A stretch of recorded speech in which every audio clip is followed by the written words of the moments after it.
আমরা পরিষ্কারভাবে বলতে চাই, আপনাদেরকে জবাবদিহিতা নিশ্চিত করতে হবে। কেন এখনো আমাদের এই বাংলাদেশে গুপ্ত হত্যা চলমান রয়েছে? আপনাদের চেয়ারে বসে থাকার প্রয়োজন নাই, আমরা বিকল্প খুঁজে নেব। সুশীলতা নিয়ে অভ্যুত্থান হয় নাই। যারা সুশীল আছেন, ছাত্রলীগ ফিরাইলে যারা বলতেন, সুশীলতা দেখাইতেন, তারা আজকে আমার ভাইকে কেন হত্যা করলো সেই বিচার? যারা এত সুশীলতা দেখিয়েছেন তাদেরকে আজকে পরিষ্কার ভাবে বলতে হবে কেন আমার ভাইকে হত্যা করা হলো। আজকে চট্টলা থেকে পরিষ্কার ভাবে বলতে চাই, চট্টলা সহ বাংলাদেশের প্রত্যেকটা জায়গায় লাঠিয়াল বাহিনী তৈরি করো। এইসব সুশীলতা, এইসব প্রশাসন বাংলাদেশ খায় না। আমরা চাই, আপনাদেরকে জবাবদিহিতা নিশ্চিত করতে হবে।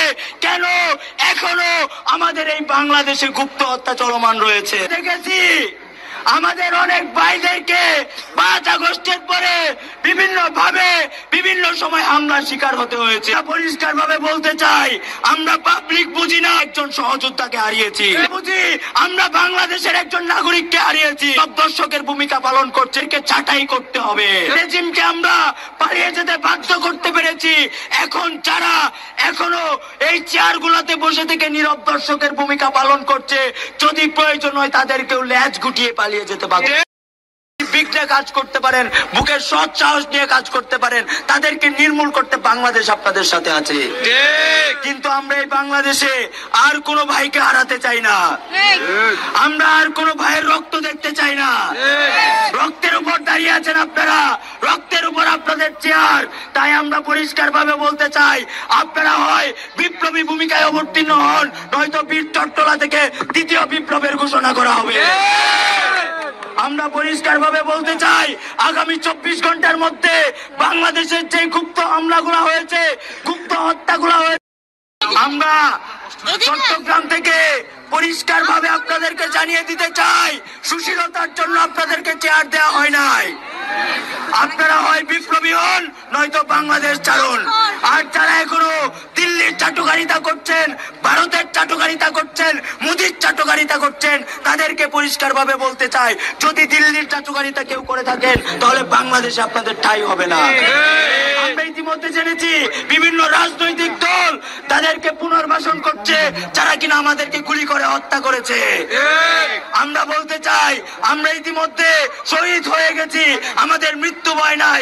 কিন্তু যে বা যারা এখনো পুনর্বাসনের কাজে লিপ্ত রয়েছেন, তাদেরকে অবস্থান পরিষ্কার করতে হবে। প্রয়োজনে আপনাদের বিরুদ্ধে আমাদের আওয়াজ উঠবে ইনশাআল্লাহ। ইনকিলাব জিন্দাবাদ। জুলাই গণঅভ্যুত্থানে যারা সম্মুখ সারিতে থেকে যুদ্ধ করে, জীবন বাজি রেখে আত্মত্যাগ করে, জীবনের মায়া ত্যাগ করে, জীবনকে উৎসর্গ করে এই বাংলাদেশ থেকে 15-16 বছরের ফ্যাসিস্ট সরকারকে উৎখাত করার জন্য পরিবার ছেড়েছেন, নিজের প্রিয়জন ছেড়েছেন, নিজের জীবন দিয়েছেন, তাদের খুনিদেরকে এখন পর্যন্ত গ্রেফতার করা হয় নাই। যাদেরকে গ্রেফতার করা হয়েছে তাদেরকে এখন পর্যন্ত দৃষ্টান্তমূলক শাস্তির আওতায় আনা হয় না। এখন পর্যন্ত তারা কারাগারে শান্তিতে বসবাস করছে, আতিথেয়তা করা হচ্ছে। আপনাকে এই ব্যর্থতার দায় নিতে হবে। যদি দ্রুত সময়ের মধ্যে এই সব খুনিদের বিচার করতে না পারেন, আপনি দায়িত্ব হস্তান্তর করেন। আমরা আপনাদেরকে শুধু দেখার জন্য এখানে বসাই নাই, আপনাদেরকে বাংলাদেশ ঝাড়ে সাজানোর জন্য বসানো হয়েছে। আপনারা যেভাবে নীরব দর্শকের ভূমিকা পালন করছেন, মনে হয় আমাদেরকে আবারও গণ আন্দোলনের ডাক দিতে হবে, আমাদেরকে লাঠিয়াল বাহিনী হতে হবে, আমাদেরকে তিতুমির হতে হবে, আমাদেরকে মঙ্গল পাণ্ডে হতে হবে। আপনারা যদি এই গুপ্ত হত্যাকারী এবং গুপ্ত হত্যার সাথে যারা জড়িত তাদেরকে গ্রেফতার করে ফাঁসির দড়িতে ঝোলাতে না পারেন এবং সেই সব সন্ত্রাসীদেরকে দ্রুত সময়ের মধ্যে এই সমাজ থেকে, এই রাষ্ট্র থেকে উৎপাদন করতে না পারেন, তাহলে আপনাদের চেয়ারে বসে থাকার প্রয়োজন নাই।